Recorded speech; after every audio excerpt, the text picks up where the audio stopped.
Welcome to the Property Voice Podcast, helping you to navigate safely through the world of property investing. Get the lowdown and updates, insights and outcomes on all matters property with a splash of entertainment along the way.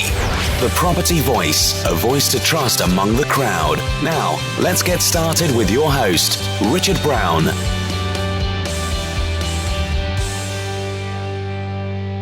Hello and welcome to another edition of the Property Voice podcast. My name is Richard Brown, and as always, it's a pleasure to have you join us today. Now, I've got something of a bonus episode for you this week. I was a little bit inspired actually from a recent trip that I undertook. But before we get into it too far in terms of today's topic, I just want to check in with Kaza, find out how you are and what we can look forward to in the rest of today's show. So, hi Kaza, how are you? And what have we got coming up today? Hi Richard. I am really good, thank you. Obviously, we were not together last week, so good to be back. You were on an adventure in South America. I hope you had a good trip. As for today's show, right up, we have Property Chatter, which, as I understand, Richard, has been somewhat inspired by your recent adventure. No spoiler alert from me. But I was happy to see that you found a connection from your journey to share with our listeners this week. Then, we have your voice. This week, we have a review with a difference for you. Do make sure you check that out later. Next, the Shoutout. Here, we share a tool that is pertinent to today's theme. You know, how sometimes you find a hidden track on a music CD? Well, we have something like that to share with you after the end credits. For those that want to stick around for an extra bonus, stay tuned. So, back to you, Richard. I have an inkling that I know what you are going to be talking about somehow. Okay, so let's get on with this week's featured topic with Property Chatter. Well, thank you, Kaza. No spoiler alert there, but a very good hint, I'm sure. Yes, I'm sure. Yeah, I have been inspired, from a recent visit to quite a magical place, actually, and I wanted to share some of that inspiration in today's show. However, as we shall see, sometimes inspiration is not an immediate solution to a problem. It can be the start of something big, for sure, but there is something else needed to turn inspiration into long-lasting and sustainable results. And for those of you that like the fluffy stuff that we covered last week, we have something here for you. However, if you prefer more logical, process-orientated, or mechanical even, then stay right here as well, as you might be surprised how methodical we can become. So hang around and be surprised. Having recorded last week's show, to be honest with you, I could not get the theme of developing a strong investor mindset out of my own head. Then I had the pleasure of visiting quite a magical place, one of the wonders of the modern world, in fact, and it's Machu Picchu in Peru. And it really made me think about what separates species, as you do when you're climbing up mountainsides and exploring historical sites and ancient civilizations. There you go.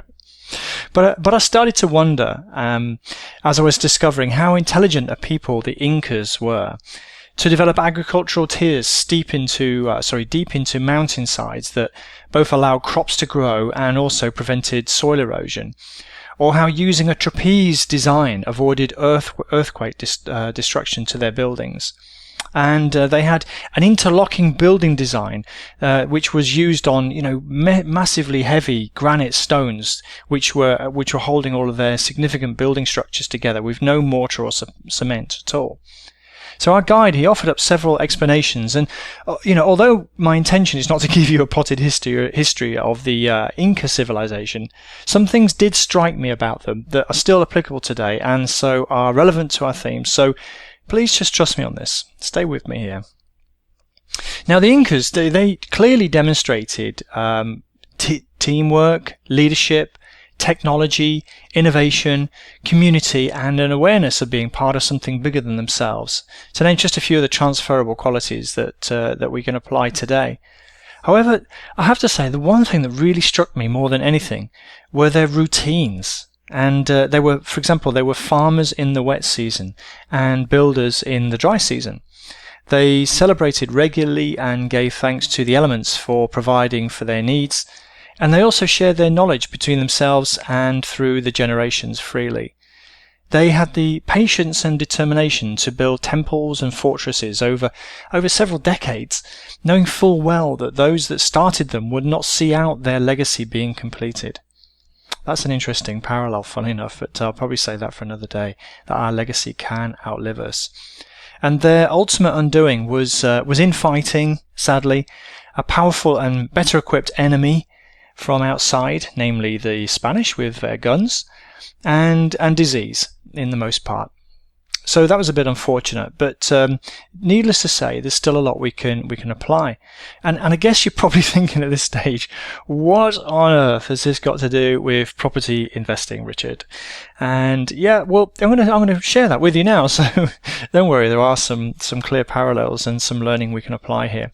First of all, the Incas had a clear paradigm, a strong culture, and a way of life that supports prosperity and growth. So there's some examples. And of course I'm ignoring the bit where they ran away and died off ultimately as a separate people. But as many civilizations, old civilizations, suffered a similar fate, let's not hold that against them, shall we?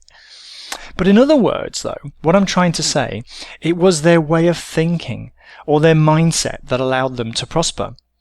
And it's this idea of mindset that I wanted to share more on in this bonus episode today, therefore. So having considered the 4 essential components in what I called the investor mindset puzzle last time out, I thought I would share a little bit more about one of those aspects that can really help turn the micro into the quantum. And if you recall, the 4 components of the investor mindset puzzle were skills and competencies, principles, personal qualities and characteristics, and finally habits and routine. And it is this last piece of the puzzle that is so underestimated and so underutilized, and that's what I'd like to focus on in today's show. So this week, what I'm going to do is share some of my own personal routine as an object lesson, if you like, in how small, regular practices and disciplines can add up to become, a snowball effect, the compound effect, or the slight edge, as the various books explain. And as a special bonus, we will include the full music bed to the show after the end of the show credits, which I'll also share with you how it can be used in a small way to underpin one of the techniques that I personally use to make it let's call it a multi-sensory mind hack of visualization, auditory learning, and musical anchoring to help embed our vision and goals deep into our psyche. So you could say it's a little bit different as an episode this time, and you'll be right, but different can be good too. I hope you enjoy it, but if not, we will be back to some concrete content next time around for sure. Now, if you're anything like me, then the words habit, routine, or discipline might just want to make you switch off and go and do something else instead. However, if I were to also tell you that these terms are all considered to be proven success principles that can be applied to help us achieve all we ever want in life, then perhaps there is motivation to at least stick around for a while longer yet. So what I intend to do is to share with you some aspects of my own regular routine. And I'm not talking about brushing my teeth or my morning bowel movements, you understand? Sorry for anybody who might be having breakfast or something like that right now. Sorry about that. But in fact, I'm talking about some personal growth and development practices that I have adopted that are starting to pay off for me. Some of which I did actually adopt later in life than I could have done, to be perfectly honest with you. So if you're young or old, listen in and try not to take too long before you get it, as I did. Now obviously this is my own personal routine, and there are other ones out there and you can create your own, so I'm not saying mine is the best one by any means, it's just an example. I hope you understand. But in broad terms, the routines that I will share with you fall into 2 clear time intervals, if you like. On the one hand, I've got daily habits, and the other hand, I have what I'm going to call regular periodic reviews. And I follow a plan, do, review methodology, where my daily habits are the fuel into the furnace, or the do part of that plan, do, review cycle. And then regular planning and review sessions, which are the checkpoints to stay on course, if you like. Something of a pictorial representation there for you. And of course, these checkpoints are the plan and review part of the process. I guess to some extent there's a mini plan, do, review in each daily day as well. So, but they're the clear distinctions. So if I just return to my own daily habits then, I have 3 basic routines to share with you here.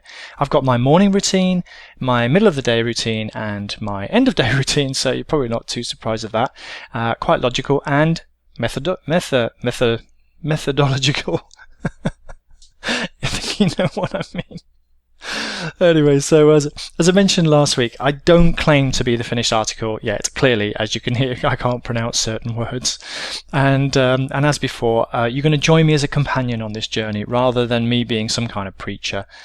So keep that in mind, and by all means, do share with me your own personal development routines, habits, and principles. I like to learn and grow too, you know. So let's start with the morning routine. And so many people seem to have these days. Perhaps it's a stateside or a West Coast thing, but I cannot help noticing that if the likes of Oprah Winfrey, Jane Austen, Tony Robbins, Deepak Chopra, Winston Churchill, and Benjamin Franklin, among a whole host of other people, all had a morning routine or ritual, then there must be something in this. And my own morning routine used to involve basically brushing my teeth and making sure I put my socks on after my trousers, in all honesty. But nowadays it's based on a slight adaptation of Hal Elrod's book, The Miracle Morning, which I recently discovered, in all honesty. So my morning routine goes a little bit like this. I wake somewhere between 5:30 and 6 o'clock in the morning, and I use an app called Sleep Cycle to help pick the best time to wake me from sleep. And essentially that makes sure I don't wake in the middle of a deep sleep. I wake in a lighter sleep state, and that basically means I feel less tired, even if I wake up slightly earlier than my alarm. So that's quite handy. You know, obviously, there's a bit of a morning routine, which I won't bore you with, natural, having a cup of tea, that sort of thing. And while I'm doing that, I've still got one really bad habit, unfortunately, to confess with you, but I want to be transparent with you. And I do check social media and emails whilst I'm waiting to make my tea. And, you know, it's really not a good habit. It can actually blow you off course. So I'm just being honest that it's part of the routine. It really shouldn't be. And I don't recommend you do this at home, so to speak, Blue Peter style. But then basically I go and get to my quiet place, as I call it. And there I follow a certain sequence. As I mentioned, it's loosely based on the Miracle Morning routine. So first step is to journal. And I mentioned last time that journaling was a tricky thing for me. And so what I do here is the morning steps of the 5-minute journal routine. So look up 5-minute journal. And the morning steps, if you like, are gratitude, priorities for the day, and some key affirmations. So very quickly, but just sort of, being grateful is a nice thing, and obviously setting the priorities and affirming some of the beliefs I want to embed into my mind. Then I read a chapter of a book, and then I'll move into a visualization and affirmation exercise. And if you stick with me in the Shoutout, I'm going to share with you the app I use to support me in this part of the process. So, and don't forget also to listen to the bonus music clip after the end of the show credits, because it's relevant to this whole section. But this visualization and affirmation exercise is very powerful. Then I basically use an app, Quote of the Day app, and that really is just to get me thinking about something motivational. Perhaps, obviously it's somebody else's thoughts, they're not my thoughts, and I dwell on that for a minute or two, just think about how it could apply to my life. So a motivational quote of the day. Then it's meditation for me. Could be other things, but there should be a quiet period of reflection is what the common advice is in these routines. But for me, it's meditation, and I use an app called Headspace, which is a guided meditation app. and that suits me quite well. There's non-guided meditation apps and guided meditation apps, and there's a range of different ones out there, but I like this Headspace one. And my objective really is just to get better focus and clarity before my day begins. So just quieten down, sharpen up the thinking, and I'm ready to go. And I finish off that routine with a quick burst of exercise. It's a 5 or 10 minute routine, and it's really just intended to get my blood flowing, if you like.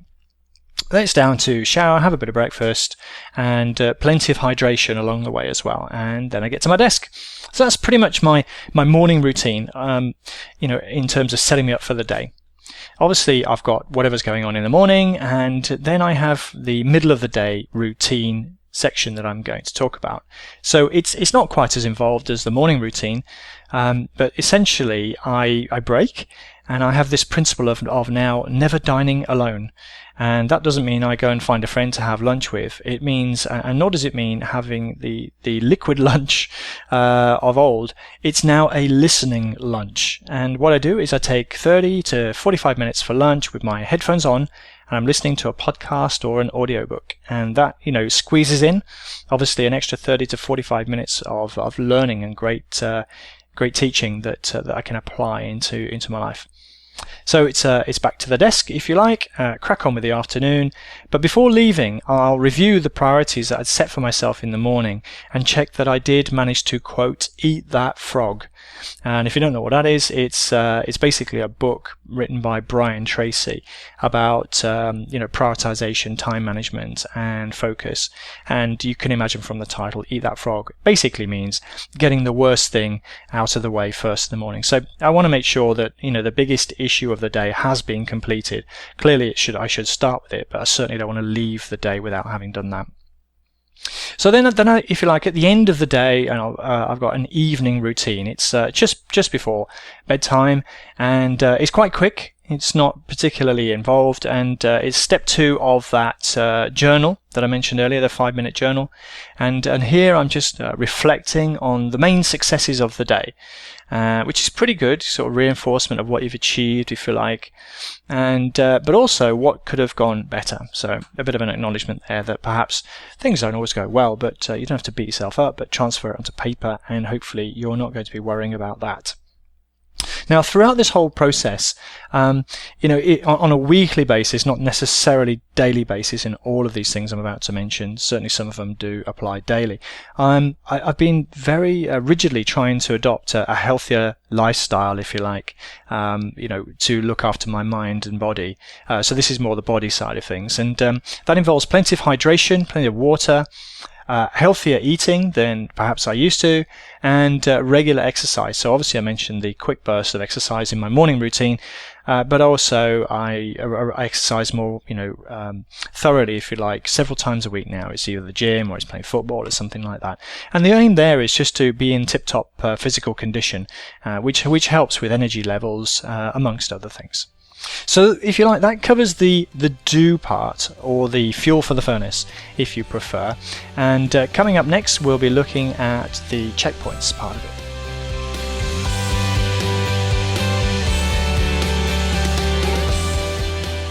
Okay, and so we've got these checkpoints, as I call them, these regular planning and review sessions. And effectively, I've got 3 varieties of these checkpoints. I've got annual, quarterly, and monthly. So annually, I sit down and I undertake a planning review process looking at what I call my life plan. So it's not just a business plan, it's actually a life plan. It combines what I want personally as well as I want from business and investments and that type of thing. And what I include in this is my long-term vision, my annual goals, my key and focus affirmations, what I call my have, be, do, and give factors. So what I'd like to see happen in those particular areas, which I won't elaborate on now. It's just that, there's a variety of things, things I'd like to have, things I'd like to be, personal character, things I'd like to do, which might be travel, that sort of thing, and giving, which can be charitable, could be giving in other ways. For example, I give a lot of contribution into forums. So There's some examples there. And I use a variation of the Wheel of Life, if you've ever heard of that, which basically ensures that I'm looking at balance in my life, that I'm not too focused on any one area, and it's not this all work and no play makes Johnny a dull boy. So yeah, that's what I do. And then from that stage, I then set some monthly milestone goals and action plans, and clearly you'll see how that features in later on. Now, every quarter, though, I'll undertake what I call a strategic review, and it's very simply looking at the annual life plan and just saying, am I on track with what I'm doing, and will my action plan build towards my goals or not? And what corrective action is needed to make sure that I stay on course. Now I must say that I have developed this process, if you like, over time. So it hasn't always been the case, and maybe I did some things intuitively, but now I'm trying to do things a little bit more deliberately. And I mentioned the monthly milestone reviews. So each month sit down. Again, it's a question: am I on track? If yes, can I do more of the same and consider upping the goal? But if not, perhaps I need to up my effort, or indeed look for alternative ways to achieve my goals, such as leveraging to achieve more. So broadly speaking, that's effectively it. That's how I undertake my plan, do, review process, both on the daily basis, the fuel in the furnace part of it, or indeed these checkpoints, these regular things. So what I then tend to do is I diarise all of the checkpoints, and I've also developed a checklist to score myself on how I'm doing with the daily habits. Now, in the interest of being totally transparent with you, I've got to be honest that this scoring of my daily habits I have adopted quite recently as a suggestion from somebody else, and I'm struggling with that one. I haven't been rigid in maintaining it, but the morning routine in generally works really well. In fact, actually all of it, the morning, midday and evening routine works really well. So I think the score is pretty good. It's just that I'm not really tracking it very well. So it's something I personally need to work on there. But what I might do actually is make myself accountable to someone else in the future to hold me to account in that respect. And then if I have to report my progress and my activity to somebody else, perhaps I'll up my game even further. And that's just an important principle that perhaps we'll return to rather at a future stage. Now, if you just look up the term morning routine or ritual, morning routine, morning ritual in Google, you're going to find a lot of examples of what other people tend to do in this regard. And of course, I'm not saying necessarily that what I do is what you should do. I am actually advocating, I am actually in the middle of reading The Slight Edge, that book I referred to earlier. And, it's quite obvious that some small daily disciplines can really add up and make a huge dent, if you like, or bite out of what we're trying to achieve in life. And I rather wish that I'd kind of adopted this principle a lot earlier in my life. I was a bit haphazard, in all honesty. I managed to achieve certain levels of success in different ways, but I think actually having these disciplines in place would have taken me a lot further and a lot faster. So I've mentioned a couple of resources as I've gone along for you to check out, and we'll have another resource to share for you in the Shoutout. So stick around for that. And meanwhile, back to Kaza for Your Voice. Up next is Your Voice. It's all about you and your property world. Thanks, Richard. I imagine you don't now believe in lost treasure, do you? The treasure lies within, I suspect you are saying. Okay, to Your Voice. Today, we would like to share a review on Amazon of Richard's book, Property Investor Toolkit. It comes from Mr. J.A.G. Langrish, which received 6 helpful votes out of 6 from other Amazon customers. He says, 5 stars, very good property book, packed full of information. After finding out about Richard, through the Property Hub, I started reading his blog and news feed, which is full of lots of very useful information. Then, recently I found out that he was writing a property investment book. So, I was obviously keen to get my hands on a copy. The book is aimed at beginners, but I don't think that it should be exclusive to them, as it has some very good and detailed examples and information, which you don't get in many property books. The section regarding property financials is so important to read for anyone who is interested in property investment, and I would buy the book just for that section alone. Well written, and I would highly recommend this book. Well, that's a review of the book and not the podcast. But, as this first series is based around the book, we thought we might share that with you today. Thank you so much, Mr. Langrish, for such kind words. These reviews really do help both of us to stay motivated, but also others to find out more about the Property Voice. We do appreciate this very much. Now, back to you, Richard, for the shout out. And now, where you can go for more great resources with the shout out. Now, today's shout-out resource is once again bang on topic, and it's an app that I use as part of my own morning routine, as I mentioned earlier, and it's called Vision Board Pro. So if you've ever heard of the concept of a vision board, sometimes it's called a dream board, then this is kind of a turbocharged, multi-dimensional variation of that idea. A vision board is something where you literally put pictures or images of your goals and your vision, if you like, your long-term aspirations, onto either a physical board, it could be or it could be digital in terms of a desktop display and this sort of thing. So this is an app version of that, and it's just kind of brilliant, really. And what you can do is you can upload images for your goals and your long-term vision. You can also have a text input for affirmations. And you can even set action plans to achieve them. I'm not using the actions plan part of the app myself because I've got other systems in place, but some people might find that handy. Then there's a slideshow feature which allows you to play these back in sequence to help in reinforcing them in our own mind. And the final aspect of this app that's probably the main reason why I like it so much. There's quite a lot to like about it, but probably the main reason I like it so much is that you can also set the slideshow to music as well. So this has an important part in terms of what they call anchoring.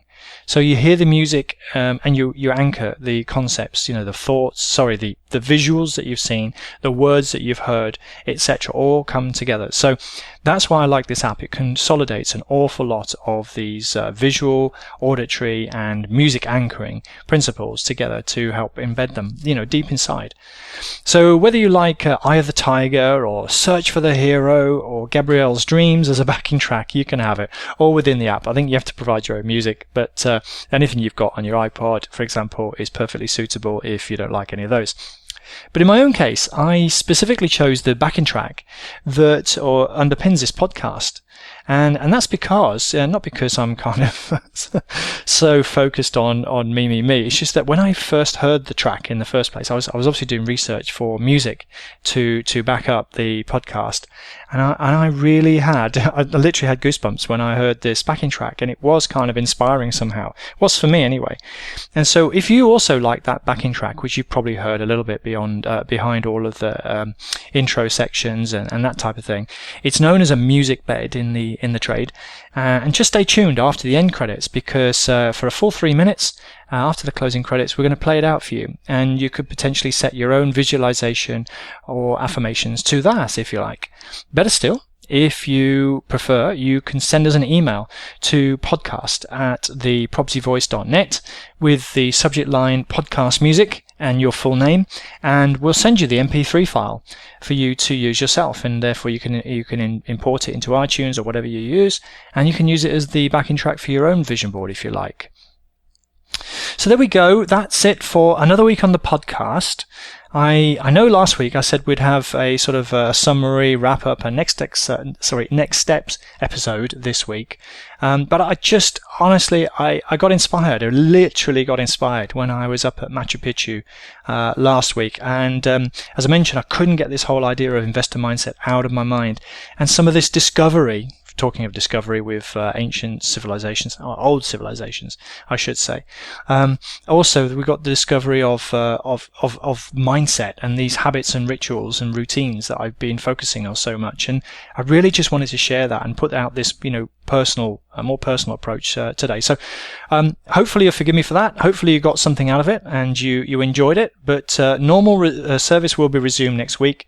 I do plan to do this summary and wrap up session to conclude Series 1. I've got at least a couple more series in the pipeline, so I'm not running away anytime soon. So hopefully you're still enjoying the show, sticking with me, and there we go. But as for now, as usual, the show notes will all be on the website, thepropertyvoice.net, with all the links and the references that I've mentioned earlier. So go and check them out, and by all means, let me know what routines you have to start your day. And as I speak those words, make sure you keep your comments clean, won't you? Can't imagine what some of you might actually say, but there you go. No, keep it clean. But I'd love to understand what you do, and any apps or tips or tools that you use in that would be very interesting to me. So there we go. Thanks very much for listening once again. For now, and until next time on the Property Voice podcast, it's ciao ciao. Ciao ciao. Thank you for listening today. Now head over to thepropertyvoice.net for more inspirational content and get updates through our mailing list. Join us next time on the Property Voice podcast. And if you enjoyed the show, please don't forget to rate us on iTunes.